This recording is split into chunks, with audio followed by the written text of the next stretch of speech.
Yeah. The next episode of Superhero Junkies. All right. All right.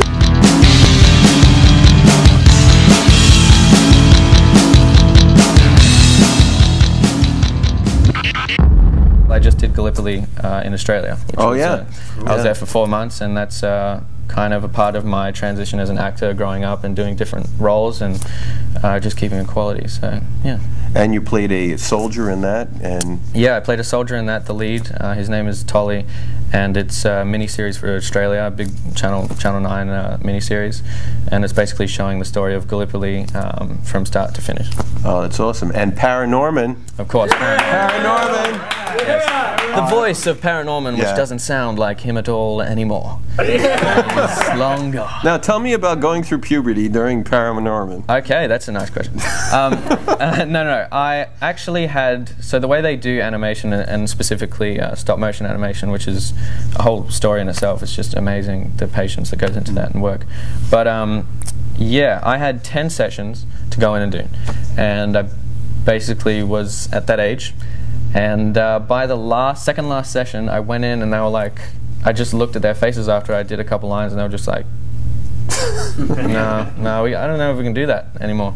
So I literally got to stop 2 sessions earlier, and the movie was still a beautiful little success. Wow. Yeah. All right.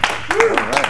Now, there's another film you did called The Congress, and that has like a visual, sort of like cartoony look. Tell me about that film. That film is extremely deep, and I've been wanting to see that for so long. I think it's literally been a few years, and I still haven't seen it. But it's an extremely deep kind of Matrix type script. It goes into different kind of dimensions, and also physically with the animation, it goes into an animated world, which is very imaginative and flimsy and totally different to our physical world. But it's kind of basically based upon our future and how actors can literally just be scanned now, and in the future they're thinking that they might just have us saved on discs, and they pay us every time they need to use our expressions for copyright. Wow. And yeah, so it's basically that deep of a movie, but he's intertwined a story through that. Wow, that sounds so it's awesome. Insane, so I can't wait to see that. Now, there's these cool indies. Tell me about Dead Europe. Oh, Dead Europe. Dead Europe I did in Greece, and that itself was also a crazy experience. I went there in the times of, you know, it was very bad. It was pretty tragic. There was riots all throughout the streets, and every day they would say, you know, at 12 o'clock you're going to hear chants from the city and bombs going off, and we were filming within that, and they actually filmed the riots as well and used them in the film. But I simply play a kind of eerie character who you don't know if he's a ghost or if he's a real boy, and he kind of appears in and out, and he's kind of a main idea throughout the story.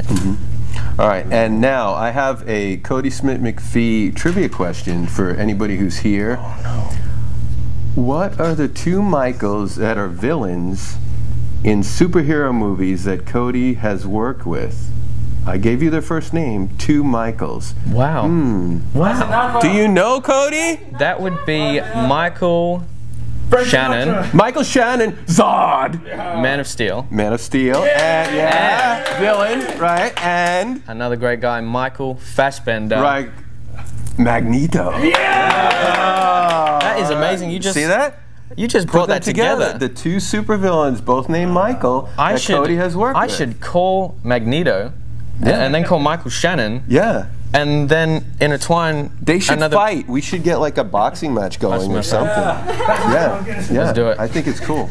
So, all right. So, tell me about the Young Ones, where you play Michael Shannon's son. Yes. Young Ones was filmed in South Africa, and it was actually based in Colorado. I've done that twice now. That was the film I also did with. I'll get to that later. Michael Fassbender. But yeah, South Africa. I was 7 hours out of Cape Town, which is the main town, and we were living in a tiny country town, which is just, it was insane. It's so hard to get water, and everyone is such characters there. But the film itself is they don't give you a lemo to go get water? I mean, no. You don't send a lemo. Get me some water! Oh, no, where's my water? Where's my lemo? Where's my water? Actually, where's my lemo? Where's my water now? No, it's basically that film is also about in the future when I guess if you look at where we are now politically and globally and environmentally, basically if all the problems that we have now continued, which they are, and not changing, where would we be? And that's kind of that movie, but as I said, intertwined with a story, a family story within itself. So you know, as you can see, I kind of like to do these movies that have a good message, but also have a quality story for someone to take home with them. Yeah, so. very, very cool. Now the other one, Yes. now the other one, Michael Fassbender. Do you play his son, or what's? In that one, actually, I play which is also set in Colorado, but we shot it in New Zealand. It must be expensive to shoot in Colorado. Wow. But that one is set in the 1800s, and I play a kind of a Scottish boy that's brought up in a royal family, and his mother, you know, back in the 1800s, they owned all that land, and they had croft workers, and my character falls in love with one of the croft workers. And she ends up being wanted, you know, a bounty's put on her name for a murder that she didn't do, and she flees to Colorado, out of Scotland. And because I'm this young royal boy who can basically do what he wants, he just says, screw it, you know, I'm going to follow her. And it's just about his story from start to finish of going on that journey. Oh, wow. And Michael Fassbender is a mysterious cowboyish character along the way whom you don't really know if you want to trust or if you think he's a true gentleman. So